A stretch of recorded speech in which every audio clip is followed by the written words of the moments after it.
I'm Chris. And I'm Kylie.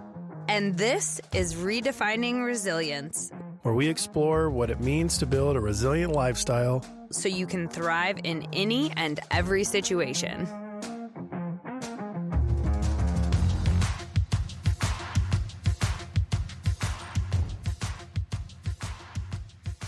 All right, so welcome back to Redefining Resilience. We've got Dr. Chad Nowlin with us today. He's the owner-operator of NRG Physio. Technically pronounced NRG. NRG. Yeah, there you go. That makes more sense. All right. Yeah, tell us about you, man. Yeah, so doctor of physical therapy by trade. Graduated a while back. Spent several years in the corporate environment and couldn't take it anymore. And so NRG was born out of a grand vision of, I got to get out of this environment or I'm going to lose my mind.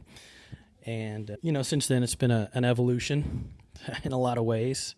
But ultimately we got a passion for helping people feel better. The way we think about that's a little different. The way we do it's very different, especially over the last probably 4 years, some things we've uncovered about the human frame and some pattern recognition just in the way we work with people. And, ultimately, I got a passion for movement. I'm a strong believer that you should not give movement advice if you don't also participate. Couldn't agree more. Yeah. So I dislike the hypocrisy in medicine, especially the field of physical therapy. There's a lot of movement advice going on from people who do not participate. And, it's the heart surgeon that smokes. It's the same concept. Well, yeah. So, I just developed my own ways of thinking about the body, and really, I think people deserve a better class of physical therapy. And that's what was enough motivation to push me out. And I knew I could do it different. I didn't know how I would, but I knew there was something more than what I was doing. And so I just took the step, man. Just started. I'm a firm believer. Commit first, you'll figure the rest out later. Amen. Same here. Yeah, and jump in both feet. That's been the driving force behind everything we do for the last 7 years. So how did you get into it? So you're a doctor of physical therapy. You're working for the man. What was like the tipping point? Like, all right, I can't take this shit anymore. Yeah. So it was a slow build of cognitive dissonance between what I was doing every single day and what I thought I could do. And so to give you some context for anybody listening, the in-network environment is very high volume. By the time I left, I was seeing 4 patients an hour, more hours of the day than I was not. And so, but the other thing you need to understand is it's not because they're, a money-hungry patient mill. It's because insurance reimbursement has declined so far that if they don't see a lot of people, they will not keep their doors open. And so it's not because the model itself is bad.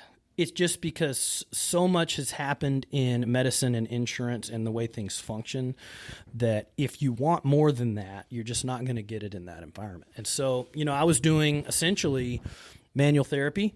I was working people's joints and muscles so they could change the way they move. This has always been my operating structure. Very different. Straight out of school, I was very different than anybody else I was hanging around, to the point where they were like, dude, what are you doing over there? Like, your patients are like crying and squealing. But I'm tough on people, you know what I mean? But they get better, and they get better really fast. And so I was doing manual therapy for 8 hours a day. That's a lot. Dude, my hands, come home and the wife's like, hey, we rub my shoulders. I'm like, absolutely I've been rubbing shoulders for 8 hours. Like, now we rub shoulders all the time because I don't have to do that anymore. But it was just one of those things where I was having to pass my client off to somebody who wasn't even out of college yet, and to take them through some exercise routine. I made the best out of what I could. Yeah. But ultimately, it just got to a point where I was like I was 4 years in thinking like, I can't imagine doing this for 30 more years. So yeah. It got to be something different. So do you feel like you were giving less of your ability to somebody? Like what you could produce was far less awesome in that environment than it could be outside of it? 100%. Like even just the simple things like being able to really teach somebody how to do something was almost impossible. And we just don't have the time. 4 people an hour is rocking and rolling, man.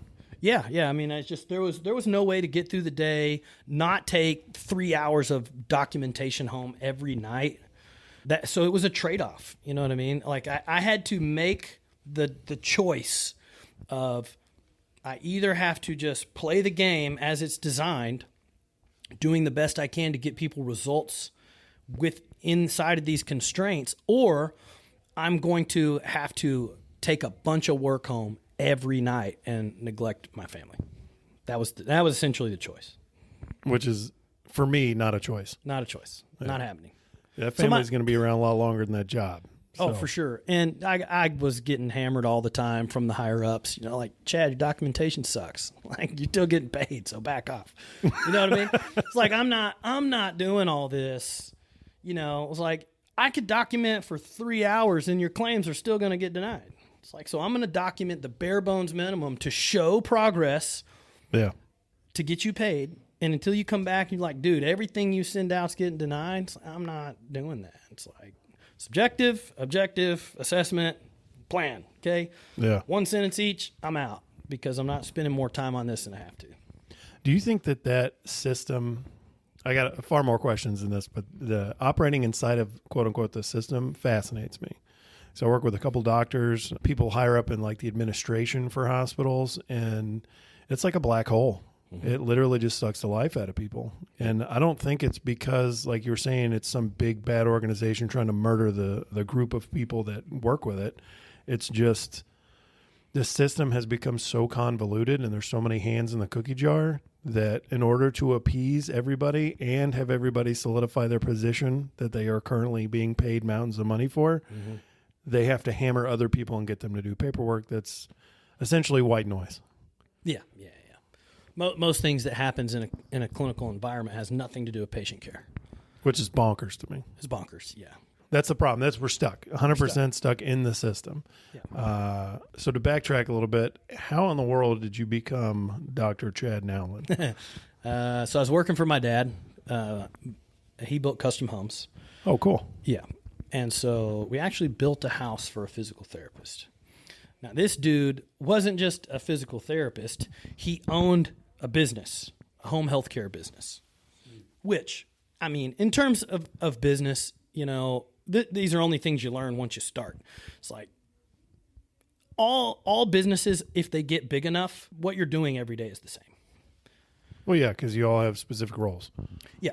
Like as a founder, entrepreneur, business owner, CEO, it doesn't matter what the company is. You reach a certain point where you are no longer providing the thing. You're making sure the organization moves in the right direction. So, you know, for this guy, his thing was home health care. At the time, I'm looking at home health care thinking, like, I'd rather scrape my forehead with a cheese grater. All day long, every day.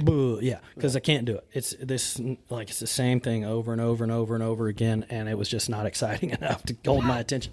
A lot of money in it, not for me. But ultimately, you know, I saw the house he was building, and I was like, it's not too bad. The house might be worth it. Yeah, but, you know, I was really interested in, like, science and anatomy, and I didn't really know what that meant. Yeah. Like, I didn't know what was out there that those things could be useful, and he kind of put me onto that. And that's what kind of gave me the push towards physical therapy. And then, like, how it actually happened is you go to school for a really long time, you pass an exam, and now you're a therapist. Kind of thrown. You feel like you were thrown to the wolves when you left, or was it like you were prepared to take the steps that came after? I think as a generality, education never fully prepares you for what's next. No, I think it's about like 40%, and 60% is just 40% with a good schooling and a good mentor, because the world is fast and hard. So. Yeah, the world changes too fast. Like you can't prepare you for everything. In physical therapy, you graduate as what they call an entry-level physical therapist. You know just enough to get started. Ultimately, where you go from there is you're going to choose something to do, and you're going to take your continuing ed to build your skills out further.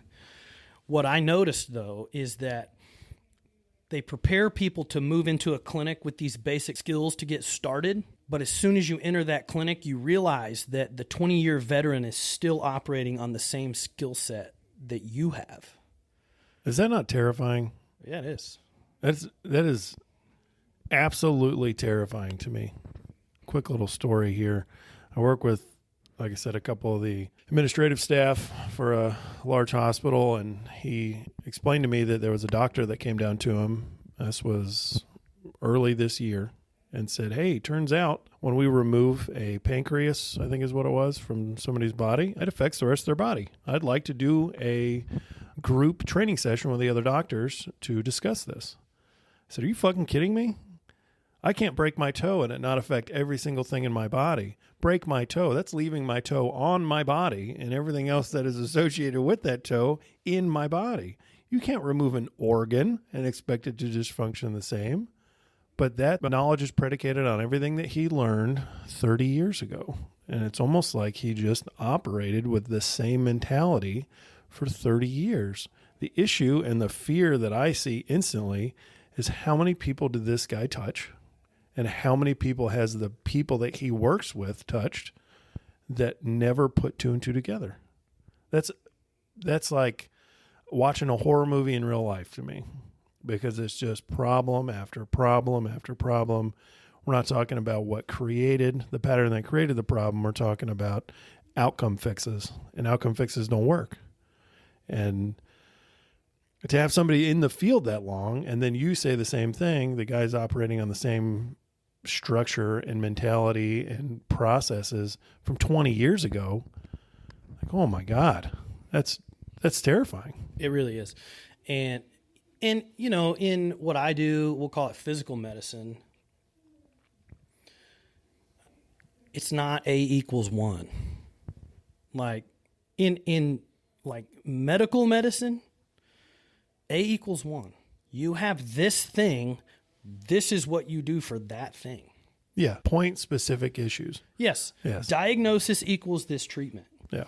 They take that same mentality and they cross it over to physical medicine. The problem is if you only focus, it's the same. You focus on the symptom, you're not addressing the root cause. So if you don't zoom out and get the whole picture, whatever you're zooming in on is going to be symptom-based. Mm-hmm. Anyway, I mean, really, all of medicine is 1A plus 2B equals 3C. The system is just not designed to look at all the variables. It's too expensive. Yeah, it's too, and there's not enough training. There's not enough time. There's too many constraints inside the insurance pathways. But I fully believe, and anybody listening and you will recognize this, the more you learn, the more you realize you don't know. Well, I think the more we learn, it also shines a light on our personal responsibility to learn more. Sure. And implement the data that we've accumulated. Yes. The issue becomes we're expecting the healthcare system, these doctors, these physical therapists to do it for us. Mm-hmm. So we have no dog in this fight. We just show up at the doctor's office and they fix us. The problem is there's 168 hours in a week, and we spend one of those at the doctor a year. So 168 times 52, it's a lot of fucking hours, and one of those isn't going to fix us because one of those is not focused on the patterns. It's focused on the problem that they see right there. Yep. Tony Robbins talks about pattern recognition as the greatest human skill. Yeah. And he always references back to like when humans recognized there was a pattern in the seasons that then allowed them to plant and harvest and store in a way that they didn't do previously, right? So pattern recognition is the highest skill. The problem is people aren't stepping. You have to step way out to see a pattern. You can't see a pattern under a microscope. You can only see the thing that's right in front of you. And I truly believe that people's current level of knowledge and skills is their biggest barrier to improvement. What they already know is what is limiting them from getting better, because you're only going to get better if you step out into what you don't know. There's things that you know. There's things that you don't know. Where you're going to make all the magic is when you step into the things that you don't even know that you don't know. and you can't get there unless you're looking for them. And that's what we've been doing at NRG for the last 7 years. I love it. Yeah. So one of the quotes you have is, "It's impossible to correctly treat an incorrect diagnosis and impossible to completely treat an incomplete diagnosis." I love that. Yeah, it's rocket science. Yeah, right? It's rocket science. But it's one of our favorites. Really, diagnosis is not specific to medicine. There are all kinds of diagnostics, right, that you can run. And obviously, if you run a diagnostic, that drives what you do after that. You run a diagnostic on a transmission, it's going to dictate what you do. You run a diagnostic on a tool you're using, it's going to dictate how you use the tool or how you correct it. When you run a diagnostic on the human body, that diagnostic is designed to contribute to the pathway you build to correct the problem. And if it's wrong, you're going to follow the wrong pathway. So what we see most often is, I wouldn't say that diagnosis people get is wrong. It's simply a relabeling of the problem they already know they have. For instance, you go to the doctor and you say, "Doc, my knee hurts like right below my patella." And they say, "You have patellar tendonitis." Now, they just said your knee hurts with fancier words. Yeah. But it doesn't actually provide anything in the way of, why do you have it? How did you get it? What should you do about it? Yeah, where do we go from here? Yeah. And how the hell did I get here? Yeah, what's next? Yeah. Why did that thing even show up? You got two knees. Why is it on the left and not the right? Okay, this is the thing. Like, you do the same thing with both knees, don't you? Okay. Yeah. Are you only walking on one leg? Okay. Are you getting out of your chair in a single leg squat every time? No. People do things with both sides of their body. Why does it happen on one side and not the other? Nobody's asking these questions, though. But the real problem is that diagnoses are incomplete. Well, because if it's a situational diagnosis, your left knee hurts below your patella, you have patellar tendonitis.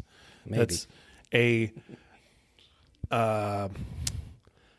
incomplete diagnosis. You don't have enough data to make a diagnosis at all. Sure. So when someone comes in here and says, "Hey, my hips hurt," awesome. We have a lot to talk about. Yeah. Because I need to know all your patterns. Yeah. What you do during the day, how sedentary are you, what kind of job do you have? All of these things you have to ask questions about, because then you can start peeling apart that onion of, okay, this is why this is probably happening. Yep. Because you sit sideways in a chair or on a Bosu ball for 8 hours a day and type on the computer. Of course, you're going to have lower back problems, upper back problems. Yeah.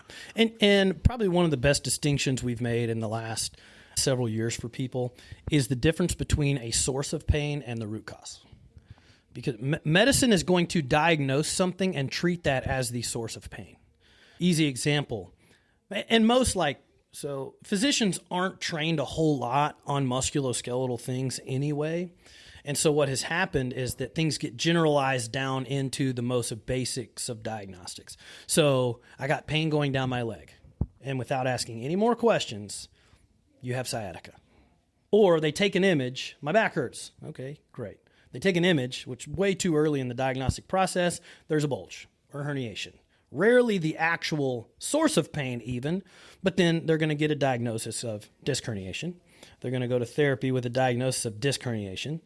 It's never been vetted out. Does it actually match the history, the presentation, the limitations? Does it respond correctly to the things that should work for a disc herniation? And then people end up in these care pathways that are not making progress because they're treating the wrong thing and they're missing a lot of data to figure it out. So your disc might be the source of pain, but the root cause is, why did it herniate? And if you don't answer that question, you're going to keep herniating a disc. Because this is where the body, it can't complete its own process of healing because you keep recreating the problem over and over because you're treating a source of pain, not addressing the root cause of why that became a source of pain in the first place. I love it. So you talk about the Keystone Reset. Can you elaborate on that a little bit? Yeah, this is our newest, greatest. Yeah, I think it sounded pretty cool. So yeah, it was one of those very eye-opening moments that took us a big step into the things that we didn't know that we didn't know. I love it. I love it. How did you come upon it? Like, start from the very beginning. Okay, so very beginning, I start NRG. I'm promising people 1 hour with the doc, something they would never get anywhere else. So, big marketing stunt straight out of the gate. And, I quickly realized with my very first client, I don't know how to fill an hour. What am I doing? So, hour's a long time, yeah. Yeah, an hour's a long time when you've been only doing 15 minutes and then handing them off to somebody else. So my big play was like, okay, well, I'm just going to double up on manual therapy. I'm going to do it for twice as long, and then I'll only have 30 minutes to fill.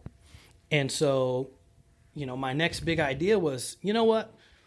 I'm just going to start checking every joint on every body, regardless of where their pain's at, because then I could probably just never run out of things to do.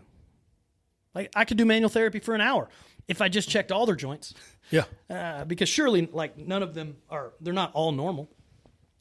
And, you know what I mean? Like, it would be impossible for people to have normal joints everywhere except for the one that hurts. Yeah. And so this was kind of the first, step into pattern recognition. Was over the next probably 10 to 15 clients that I saw, I would just start at the ankles and work my way up, checking every joint. And what I quickly found was that people had very similar patterns of restriction regardless of where their pain was. And so that became super interesting to me. And then, I was working primarily with CrossFit athletes at the time who are largely doing a lot of complex movement. Yeah. And so when we started pairing up the way their movement looks to the way their body looks on the table in terms of how much their joints move, then it started becoming very clear. If we're going to change your shoulder position in an overhead squat, we really need to work because your shoulder hurts. Okay. We really need to change your ankle. Yeah. Because the fact that your ankle doesn't move is why your shoulder has to compensate in the way it does. Yeah. There's actually nothing wrong with your shoulder other than it's trying to help you because your ankle is a brick. And but the ankles don't hurt. The ankles rarely hurt. And so it's all these things that don't hurt that we were identifying that were the biggest components to solving a movement problem that people had. That's wonderful. Yeah, and so that was big time. Ultimately, that has led us to today to one of our core concepts. You can't change the way you feel if you don't change the way you move. You can't change the way you feel unless you change the way you move. Yep. And now you could blow that out into lots of facets of movement. Even simply moving more, okay? Mm-hmm. You're sedentary, you don't exercise, okay? You will not change the way you feel if you don't break out of that lifestyle. Yeah, just pattern changes. Yeah, changing lifestyle. We always trace pain back to the lifestyle level. Which is why we end up with a system that we have that doesn't ask the fundamental question when you walk into that office, what is your lifestyle like, bud? Oh, yeah. Because that's the answer. That's the question. Yep. So what's your lifestyle like? Yeah. Lifestyle produces everything going on in your life, pain included. So anyway, fast forward. I've been doing this for several years, and there's a piece of manual therapy that I use to create symmetry in a sacroiliac joint dysfunction, which is pretty common. I only typically reserved this particular set of manual therapy for people with low back pain, because if somebody came in with low back pain, I would specifically check sacroiliac joint dysfunction. Those are very closely associated. And so maybe 3 years ago, maybe 4, I can't exactly remember, we had a client come in specifically, explicit, my back hurts and my shoulder. And so just following my normal process that I had been running forever, I checked the ankles, but it turns out you see sacroiliac joint dysfunction at the ankle. It makes one leg look longer than the other. And it's non-specific. It just means there's a problem up here in the pelvis somewhere. And it's showing up in the ankles. It shows up as a functional leg length discrepancy. And so we had already identified that. So I knew I was going to work on that. The last thing I always check is the shoulder. And so what happened was I had just checked the shoulder. I had already identified the dysfunction in the sacroiliac joints. So I correct the sacroiliac joints first, and then I go right back to work on the shoulder. Just like, hey, let's start getting the shoulder moving. I go back to the shoulder and it's normal. You mean the joint above the hips, the structure? Once the structure is put back into place, it functions correctly? Seems that way. This was, and I'm not talking about it changed a little bit. I'm talking about this person had like serious limitations in all planes of their movement in the shoulder. Straight up overhead position, the front rack position, external rotation, internal rotation, all 50% limited. Holy shit, that's huge. Well, overhead, not 50. They could get to about 150 degrees out of the target, 180, 190. Wow. And so being straight up above your head, bicep next to your ear, being 180. 180. Yeah. He was getting about halfway there. About 140 or 150. Okay. And so we have all these little metrics we're looking for. Like a person who is doing CrossFit should definitely have these target ranges of motion available freely. Yeah. But then it just turned out that like anybody who was missing those things had pain. So we just started treating everybody like a CrossFit athlete. Why not? Yeah, it's like CrossFit is just an exploded view of functional movement that you're doing every day, squatting down, bending over to pick stuff up, lifting stuff over your head. Yeah. So we just started treating everybody like an athlete. And so that was like, can't believe that just happened. Because, I mean, the shoulder was like normal, but buttery smooth in all positions. Did he was there like a physical reaction from him whenever that started moving around so well? Yeah. Was he like ecstatic or? Yeah. I was like, dude, you see what just happened? Here's the thing that like patients would never know about me or anybody that works with me is I don't know what I'm doing. There are times, like there are always things where I'm doing the things that I know that work. Yeah. And then there are times where I am tinkering. I am a world-class tinker. Well, that makes you good at what you do because there is no way to look at the human system and say, oh, I know exactly what to do. That is super terrifying if someone goes, I know exactly what's wrong with you. Like, oh, fuck. Yeah, you just don't have enough data. You don't have enough knowledge about them. So, But that person's going to run out of results. Because if you know exactly what to do and it stops working, then what do you do?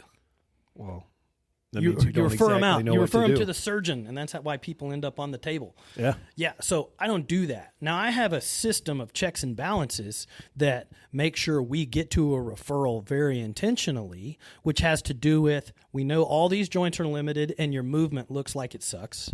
So we're going to change all your joints and we're going to change your movement. And then if you still have unrelenting, unchanging pain, something's going on that we can't address, and let's get eyes on it. Okay. Let's get a deeper view. Add somebody else with a different skill set. Yes, Yeah, who 100%. can come at this from a different angle, see what's going on the inside. But we do not run out of creativity. We just don't. So, all in, we're talking about taking somebody from being in pain to working with you to seeing a surgeon. What is the percentage do you think that go from you to surgery or to like medical intervention, drug wise or anything else? In the last 7 years, probably less than 1%. That's not surprising to me, but I think it's surprising to a lot of people that hear, especially the older generation, your body can heal itself. The human body is the most powerful organism on the planet, hands down. Mm-hmm. It is the only thing that can take the amount of stress and pressure that it takes and grow. Mm-hmm. You start pounding on a flower out there or anything else, it's going to die. You know, you pound on the human body and it grows in response to. Yeah. So it has the power to manipulate and change aggressively. I just think we have mentally screwed ourselves. We have told ourselves we are weaker than we actually are and are incapable of the process of healing without intervention. Even worse, almost the entirety of the medical community is saying the same thing. You're broken. You have no control. This is not a process that you can handle on your own. You need outside intervention.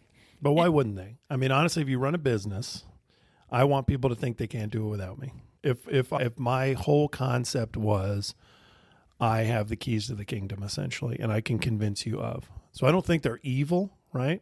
We obviously don't run Odyssey like that. If you want to be a part, awesome. If not, that's awesome. But we're one of very few, like you, businesses that are popping up in our generation and below that are, if you want to be a part of this, awesome. If not, there are other things out there. But the holistic view of health is becoming more and more popular. It is. Because we're watching this older generation literally decay off. I know my own mother had serious hip problems and was hobbling everywhere. I'm like, Mom, this is based on your movement patterns. Look at the way you're moving, the way you get out of bed, the way you get off the couch, the way you get in the car. Like, we're not going to the gym. We're not taking care of ourselves. And she ended up having a hip replacement.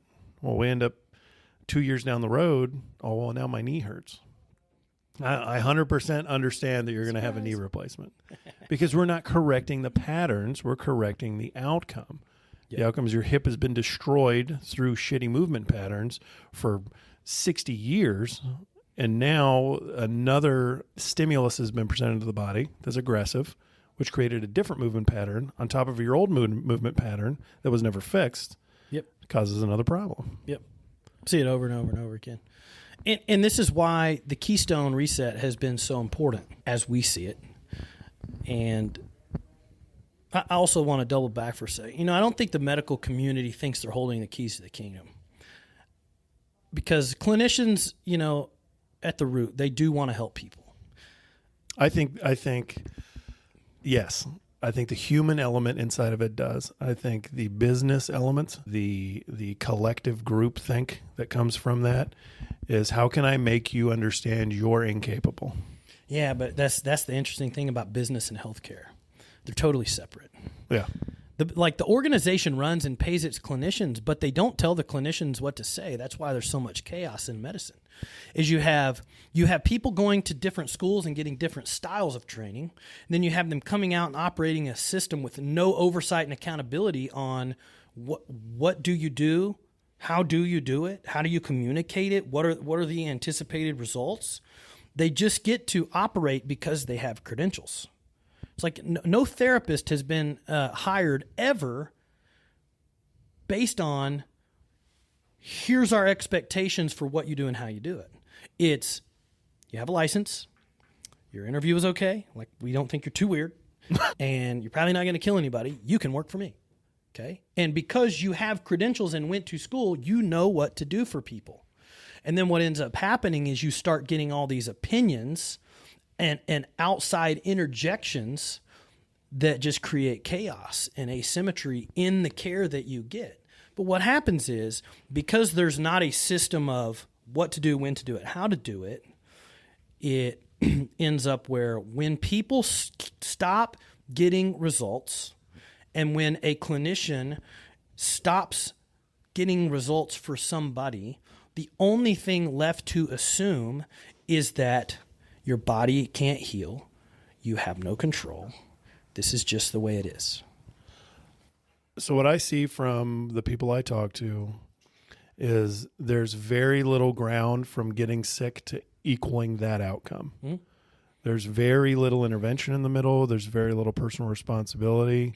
And I also think this is like a social issue that we end up dealing with, is that people remove personal responsibility over and over and over again in every aspect of their life. 100%. Their health is just another byproduct. Mm-hmm. Because if we were going to be honest with ourselves, there's no way we'd pick up a box of Fruity Pebbles and say, this is a good fucking idea.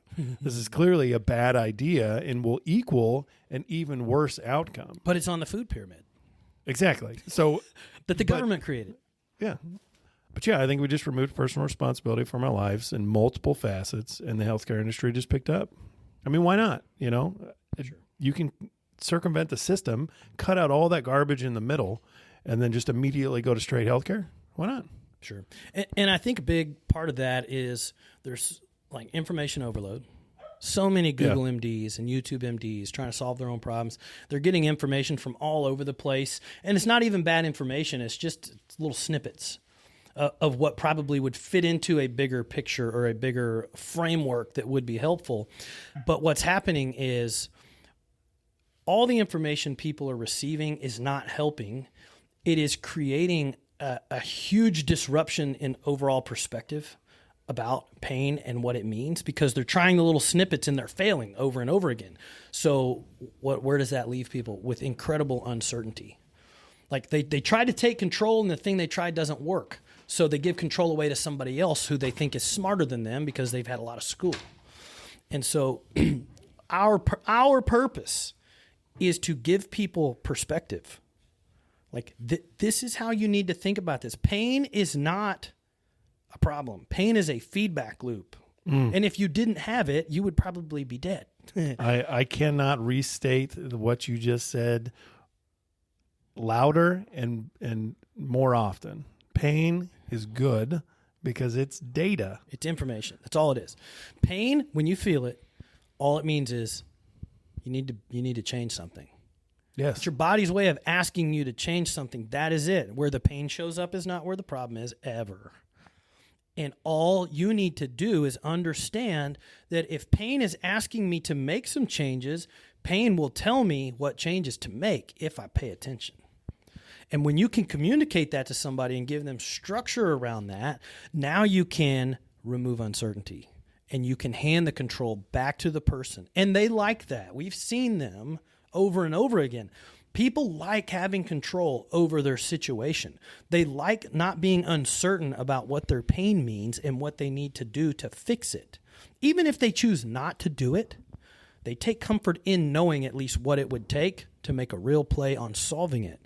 And the downstream effect of that is we can actually help people build resilience into their body and into their lifestyle. I love it. Yeah. I think the ability to teach has been removed from the healthcare system because they don't have the time. Like I said, I don't think any of these guys are evil. I don't think the system in and of itself was built to be evil. Just like I don't think cereal is evil. I stay away from a lot of the far end spectrum stuff that's like, this is the Antichrist through pharma. Fruity Pebbles, the Antichrist. Yeah, exactly. Like, it's Cocoa Puffs. It's just absolutely silly to me. What it is a business that's generating income and is allowed to operate in said order because we allow it. Sure. So the only way to change this healthcare system and to allow people to have the personal responsibility in their life or build the responsibility in their life is to show them that they're capable of doing it. And what you're doing is showing these people, not only are you capable of doing it, the probability is very high that if you correct these things, you're going to be the 99% that gets it taken care of, or 99% and over that gets it taken care of by themselves through better movement patterns and personal responsibility, as opposed to exhausting all options and you need a doctor to open you up. Oh, yeah, for sure. And, I don't even think we ever got to the answer of what is the Keystone. But this is why the Keystone Reset has been the most powerful thing we've uncovered, because it didn't just change the shoulder. What we started doing was going back and rechecking every joint, and they all change. The ankles change, the hips change, the shoulders change, the ribs change, everything changes. If you can find a limitation in it, correct the pelvis first, the limitation changes. It doesn't necessarily mean it changes for the better, because sometimes we see what looks like 60 degrees in the hip drop back to 40. But what it means is now we have a version of the truth that we can systematically solve for versus arbitrary stretching and stretching the wrong thing. Okay? Yeah. This goes back to incorrect diagnostics. Well, what if we just took it at first glance and it looks like the left ankle's stiff and the right one's not? Do we do a lot on the left? Well, could we be creating instability in the left because it's actually normal? It's just fake stiff because of this asymmetry added in through the pelvis, which there's science behind how this works that we don't need to get into. We've seen it thousands of times at this point. But now we have an accurate blueprint that we can show people. And it creates a ton of, you want to remove uncertainty quick? Yeah. Show somebody their restriction and change it immediately without touching it. Yeah, that'll do it. You know what I mean? It's like, oh, I see how there's something different that could actually help me move past where I'm at right now. Well, I think we live in a cause and effect culture. I mean, I don't think we do. We do. Definitely. If the chair needs to be a different color, you just change the color of the chair as opposed to the room it's in. It's interesting. It's interesting because it's going to be hard for a lot of people to wrap their noggin around. And I don't know if you've been approached with this, but stuff we do can be called like woo-woo. Sure. Well, that's not really science. Well, it's 100% science, and it's 100% makes sense. Also, we know we can get results with these processes.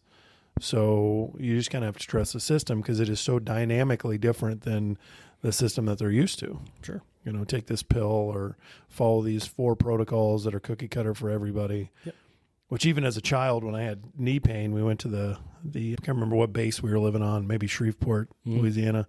Went to the Barksdale Hospital on base, and they gave me one of a stack of like 2,000 of these flyers that had all these stretches on it. They didn't even see me. They just pulled it off the shelf behind her and handed it to me, and we got billed. I'm like, what the hell is that? Even as a child, I'm like, that is dumb. That doesn't make any sense. Growing pains. Here's our sheet for growing pains. Yeah, exactly. So do these stretches, figure it out. If it hurts, we'll do surgery. Yeah. Like, well, that's wrong. Yeah. So yeah, that's the fast track. It's easy to get there, but I think it kind of goes back to what we talked about earlier. What you know is your biggest barrier. What you know is getting the results you're getting right now. Yeah. And that goes for mindset and it goes for physical. Mm-hmm. And it's the things that you don't know yet that are going to change how you feel. You have to change your movement. You have to change your habits if you're going to change the way you feel. And this, like, one of our favorite things about physical health is how it touches every other facet of wellness that there is. 100%. Physical is the most tangible, actionable way to improve mental health, social health. Research shows people that work out make more money. So now we're touching financial health, emotional health. How many people say, yeah, this is my way to blow off steam? You know what I mean? It touches everything. And when people say it's not science, it's because they don't understand how it connects. And it brushes up against what they already know. And that's why it's so hard. I'm listening to some content right now that's fascinating. It is very, very difficult for me because I'm very logical. I'm very, very like science and we need to hit these checkpoints here. It's Dr. Joe Dispenza. Love the guy. Dude. Lovely guy. You want to talk about brushing up against things that you think you know? Take a dive into his content. But as soon as I start thinking like, it's out there, he puts some science on it. You know what I mean? He shows some measurable data. And it touches areas of other facets of my life that I can easily make connections to. But I have my current operating system, and he is outside of that, and that's why it's uncomfortable. But people need to know if you want to change, you have to be more comfortable in the discomfort of change. Well, to press the envelope in your threshold, right? So when I learned how to do a surfer's lunge, Skinvasana, I think is what they call it in yoga. I've got them on my website if anybody's interested in learning how to do that. That movement whooped my ass. Mm-hmm. You know, I'm squatting 600 pounds. I feel good. I got a decent deadlift, lunges all day long. I started doing this and I absolutely got rocked. It was embarrassing. I had to have a pad up in front of me or a bench so I could lean over onto it. I was so immobile in my hips that I couldn't allow that motion. It was extremely uncomfortable physically and emotionally. Sure. Like, here I am, a big, strong guy, just getting fucking rocked by a 120-pound yoga instructor. It's like unacceptable to me, you know? Yeah. But without being comfortable with pressing that threshold, physically it's a lot easier for people, but without being, you're just not going to grow. You're not going to go anywhere. And then the unfortunate issue that people don't connect, I don't think, is there's no such thing as zero. We don't have maintenance. Like, you don't go home to your wife and just say, okay, we're net zero for today. We're net zero for the year. Whether you're either anabolic and you're growing or you're catabolic and you're dying. Yep. If I am not pressing the threshold, I'm staying stagnant, which is killing me. I'm not growing. I'm not changing. I'm not developing. There's no reason to grow with the same stimulus. You have to change things. So I think what you're doing personally is pressing that threshold, and there's no better guy to do it than Joe Dispenza. That guy is wicked, man. Yeah. But it's really cool to see that somebody as smart as you, with the timing that you have and the collective amount of therapeutic work underneath your belt continuously every day, reads something in his breast. Is pushed. Like I can consume knowledge, and I can filter it, store it, regurgitate, reiterate. I only need once. I rarely run into information that I really have to sit with and process because it's above my head. But this dude's been at it for 30 or 40 years, and it's just different. And I love that stuff. The last guy that did that for me was Kelly Starrett.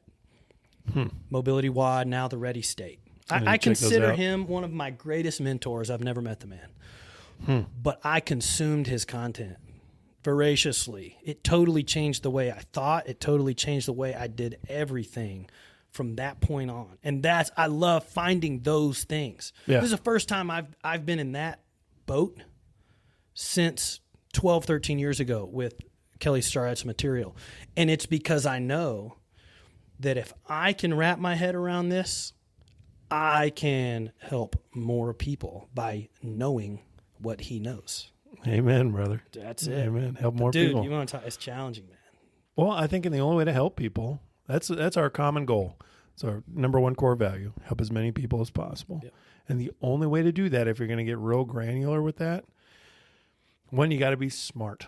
And two, you have to be smart enough to know that you're not. It's constant learning. I just started reading a book called The Quantum Warrior, John Cohee or Kehoe. Absolutely fascinating. That is probably, like you're talking about, Joe Dispenza. I read his stuff earlier this year. Fascinating. I came across this book, Quantum Warrior. It's actually a gift from one of our podcast guests. It's blown my mind. I didn't bring you a gift. I'm a little upset about it, but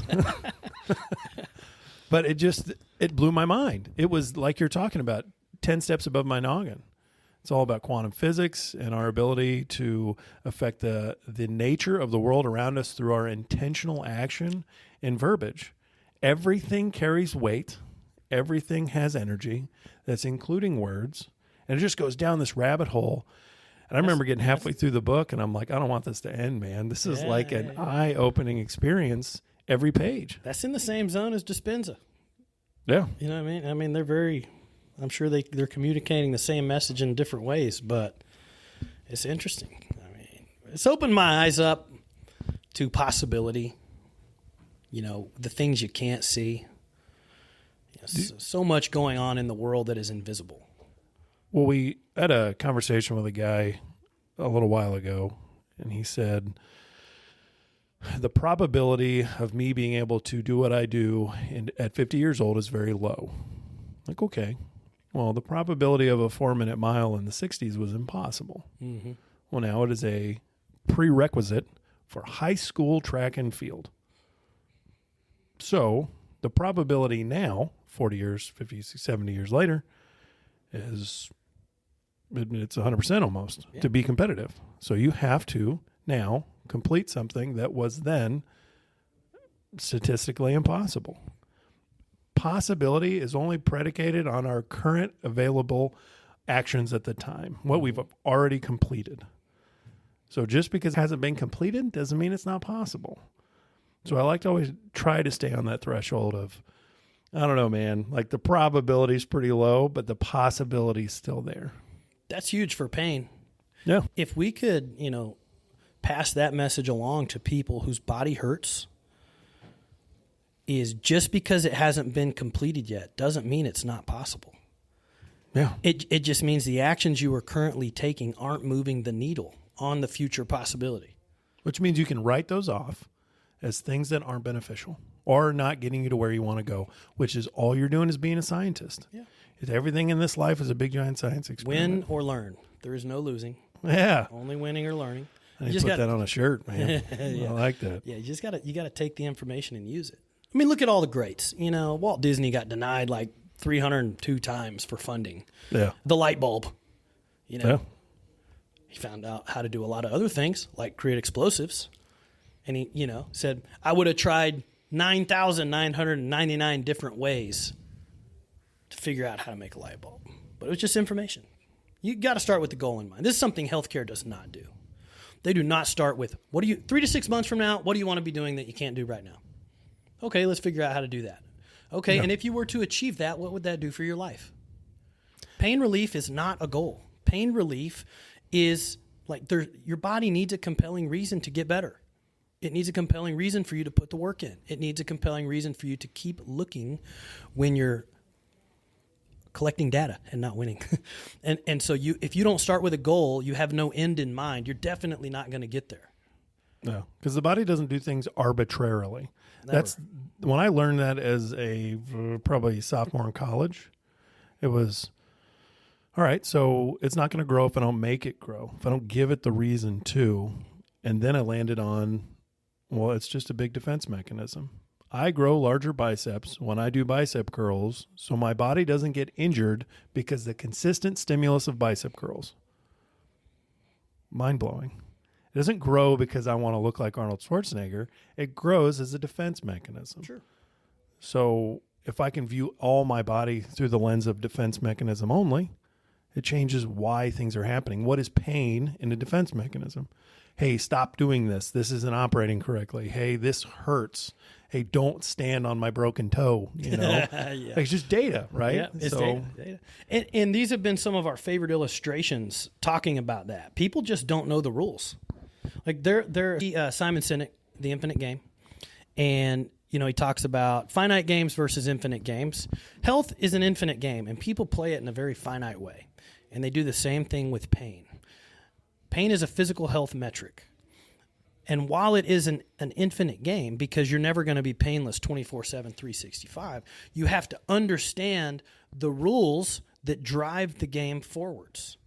And the rules of physical capacity are life requires a certain amount of functional mobility and functional strength for you to do it in a way where you hedge against problems. This is what you're talking about, defense mechanism.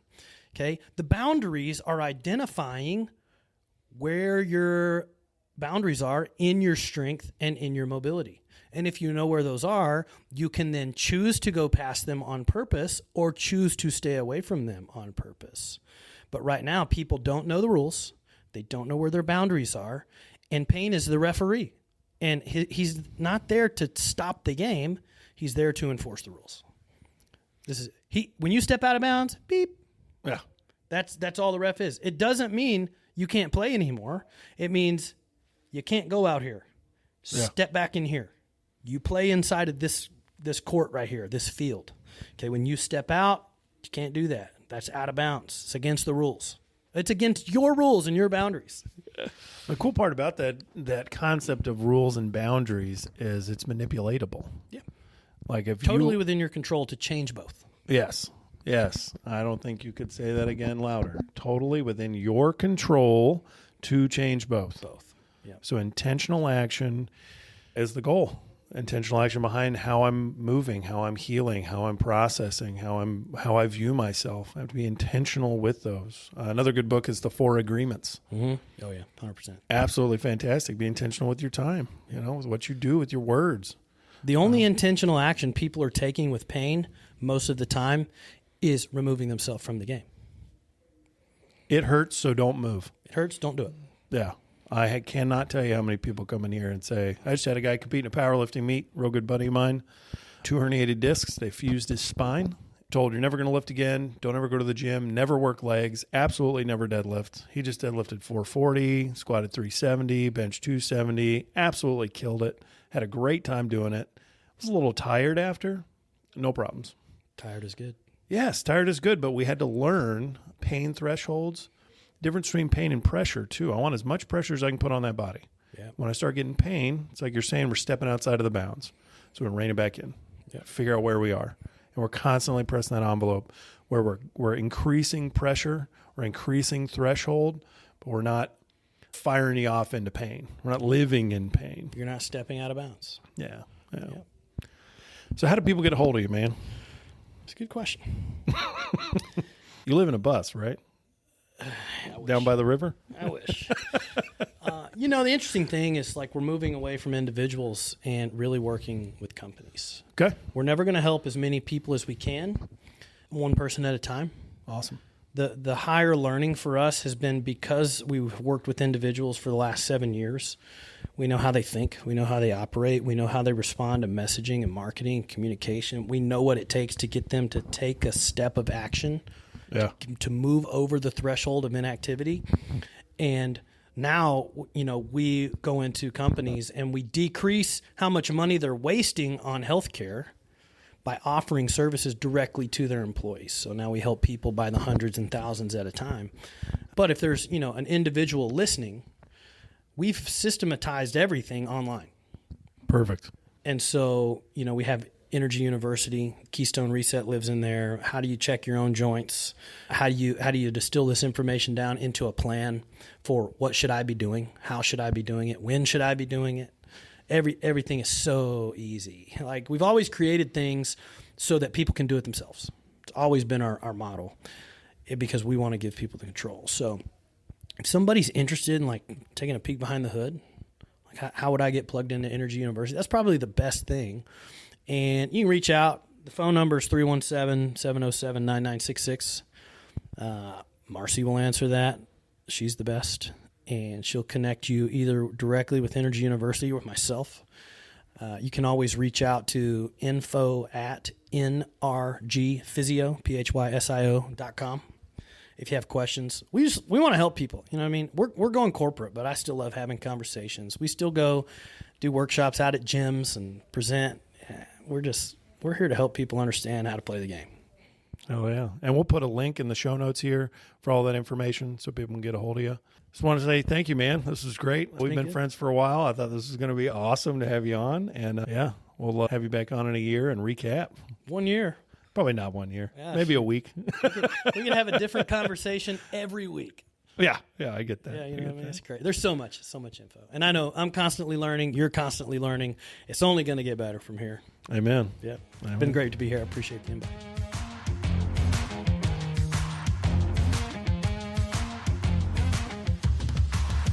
Thanks for listening to Redefining Resilience. To learn more about building your mental and physical readiness, check out odysseyresilience.org. And follow us on Instagram, LinkedIn, and TikTok.